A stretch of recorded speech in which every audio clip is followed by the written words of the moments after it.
Halo, apa kabar sahabat semua? Semoga selalu sehat dan bahagia. Di video kali ini saya akan berbincang dengan salah satu klien yang dulu pernah dibantu mengatasi rasa cemas berlebihan. Jadi gara-gara rasa cemas yang berlebihan ini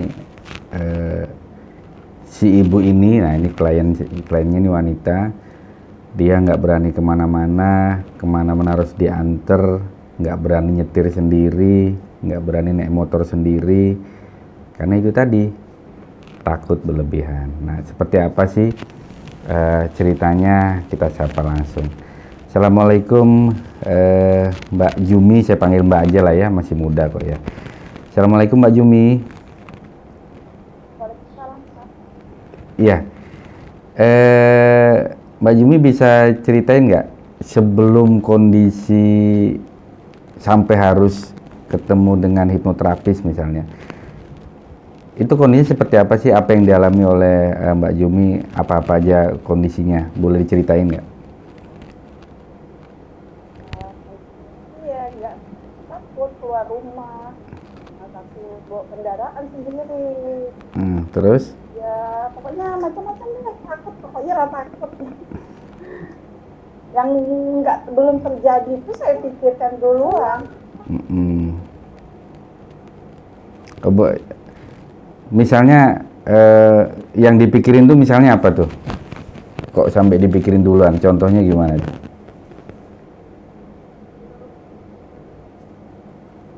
Contoh ya kalau jalan tuh jatuh, takut pusing kayak gitu. Oke. Nah, terus yang dilakukan oleh Mbak Jumi apa aja tuh? Mungkin pergi kemana, atau mungkin ke dokter, atau apa yang dilakukan oleh Mbak Jumi untuk mengatasi rasa cemas itu sebelum mencari hipnoterapis loh ya? Itu apa yang dilakukan? Ya upaya yang dilakukannya ke dokter lah. Ke dokter. Nah, terus? Dokter spesialis saraf. Kan karena pikiran yang macam-macam lah, jadi ya harus ke dokter saraf nih. Kenapa nih jantungnya berdebar, ke spesialis jantung lagi. Pokoknya semua dokter lah. Spesialis pokoknya sudah dijabani sudah. Efeknya gimana? Kan pasti dikasih obat tuh. Efeknya gimana?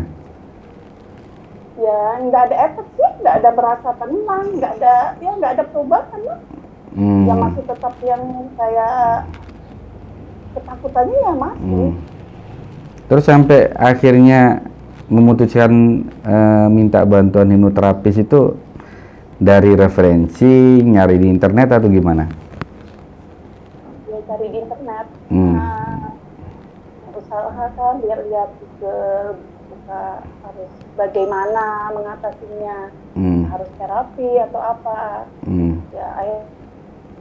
Ya ketemu sama bapak kan kemarin, buka link lihat, oh ini yang bisa Marinda, ya salahnya kalau dicoba kan. Sebelum memutuskan hipnoterapi, ada nggak yang ditakutkan oleh Mbak Jumi? Ini kan karena hal baru ya bagi masyarakat tentang hipnoterapi nih ya. Apalagi tayangan di TV-TV itu kan menunjukkan hipnonya seperti itu, diketek gini terus kemudian ngomong ngaco gitu kan. Nah, ada nggak ketakutan dari Mbak Jumi sebelum akhirnya memutuskan mengontak saya? Enggak sih, pokoknya pengen sembuh aja lah. Oh, pengen sembuh, oke. Pada saat itu masalahnya dicoba, pokoknya apa aja sih, pokoknya ya berusaha lah. Oke. Nggak ada kan yang mau rasa takut menghantui terus. Jadi udah pasrah lah ya, istilahnya benar-benar ingin sembuh, makanya sampai menghubungi gitu ya. Nah, dalam proses, saya jujur nih karena terlalu banyak klien ya yang sudah saya bantu, udah nggak kehitung lah ya. Itu kemana prosesnya, berapa kali terapi untuk kecemasan tuh ya? Kecemasan sih sekali kemarin. Oke, 1 kali. Itu kalau nggak salah bulan berapa ya itu ya? Bulan Januari. Oke. Dijadwalkan bulan Januari. Oh iya, sebelum bulan Januari kan kita sudah komunikasi, sudah konsultasi lewat oh iya, WA. oh iya benar. Jadi Januari 2020 kemarin ya. Bulan 11 sudah konsultasi lewat WA. Oke. Sampai ketemu jadwal ya. Jadwal pertemuannya bulan Januari kemarin. Karena baru ada waktunya kan Bapak di bulan 1. Oh, iya. Nah, saat proses terapi itu sendiri, saya karena agak lupa juga itu. Saya masih ingatnya itu ya diantar suami, kemudian suaminya nunggunya cukup lama. Sementara Mbak Jumi bilangnya cuma berapa menit, 15 menit atau 30 menit gitu ya. Iya, kayaknya sebentar aja sih. Sebentar aja ya, padahal yang nunggu berjam-jam ya. Nah itu dalam, bisa cerita nggak sih, mungkin masyarakat ada yang pengen tahu, publik ingin tahu, rasanya di hipno itu seperti apa sih? Apakah memang sama kayak yang di TV-TV itu, atau menurut persepsi Mbak Jumi sendiri gimana? Ya awalnya kan saya ngebayangin ya mungkin kayak di TV nih, tapi kenyataannya enggak seperti itu. Jadi yang dicari apanya tuh, biar masyarakat tahu nih, dalam proses kecemasan tuh yang diatasi seperti apa tuh, cara mengatasinya tuh? Ya kan gini, dalam proses terapi itu kan orang taunya kalau hipnoterapi itu diberi sugesti gitu ya. Nah, ini umumnya yang orang paham. Nah sebetulnya yang Mbak Jumi alami ketika proses terapi itu yang saya lakukan apa? Ini kalau saya ngomong kan nanti bisa jadi dianggap orang, wah ya yang ngomong orangnya gitu kan. Lah ini kan yang mengalami sendiri, yang Mbak Jumi rasakan atau yang Mbak Jumi ingat dalam proses hipnoterapi itu, apa sih yang dilakukan oleh hipnoterapis atau yang saya lakukan? Kita disuruh relax aja di dalam relax saja ya. Dalam ruangan itu disuruh nyantai, terus kan dikasih sugesti yang positif. Dan selain sugesti kan ada proses ini kan mencari akar masalah toh. Iya. Ya, dan kita nggak bisa cerita ya akar masalahnya apa, di belakang, di ujungnya apa, karena itu privasi klien. Tapi yang jelas setelah proses hipnoterapi itu selesai, begitu keluar dari ruangan terapi dan keluar rumah ketemu jalanan lagi, jalanan raya ya gitu ya, itu yang dirasakan apa, Mbak?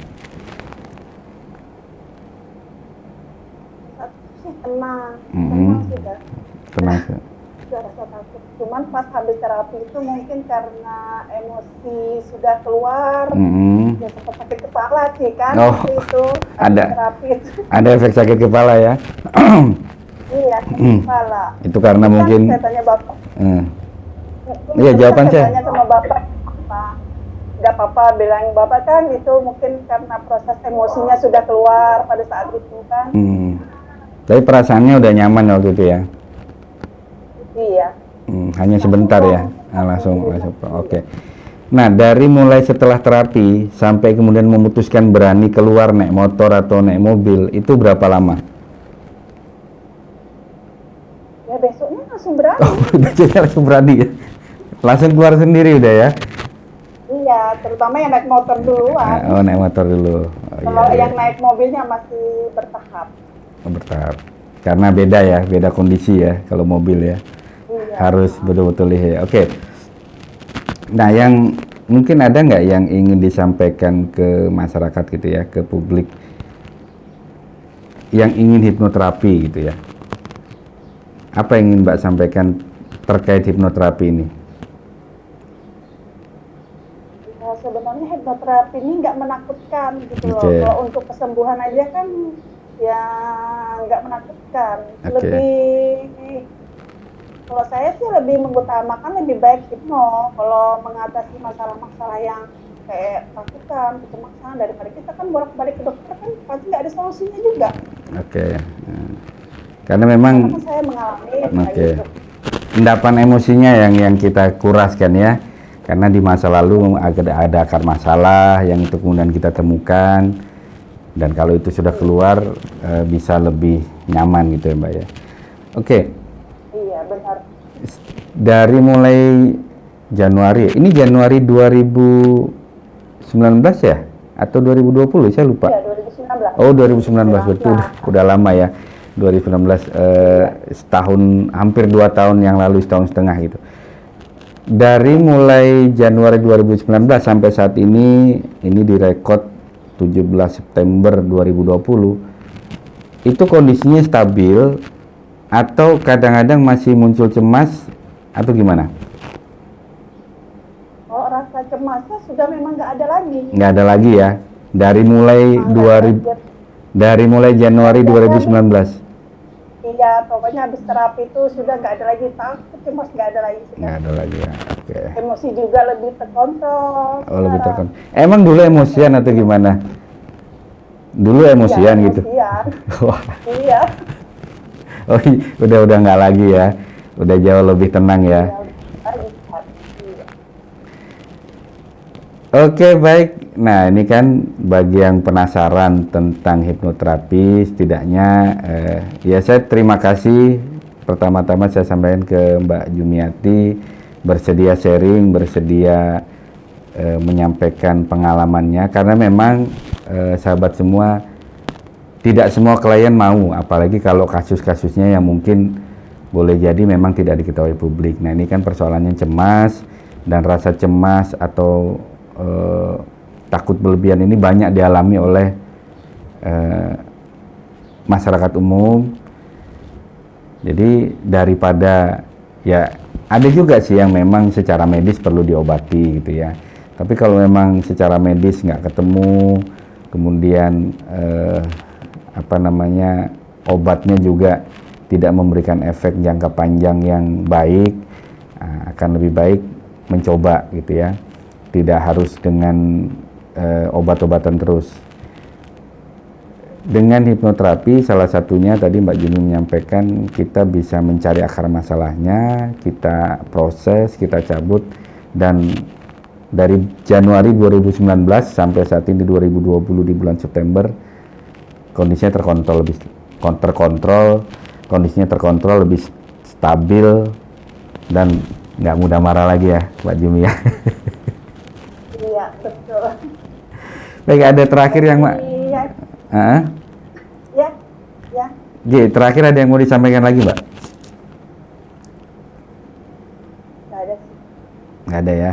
Ya, pokoknya harus mencobalah. Kalau misalnya ada keluhan-keluhannya, mencemaskan, takut, saya sarankan untuk terapi lah. Terapi. Baik, terima kasih sekali lagi Mbak Jumi sudah mau sharing, mau berbagi dengan kita semua di channel ini.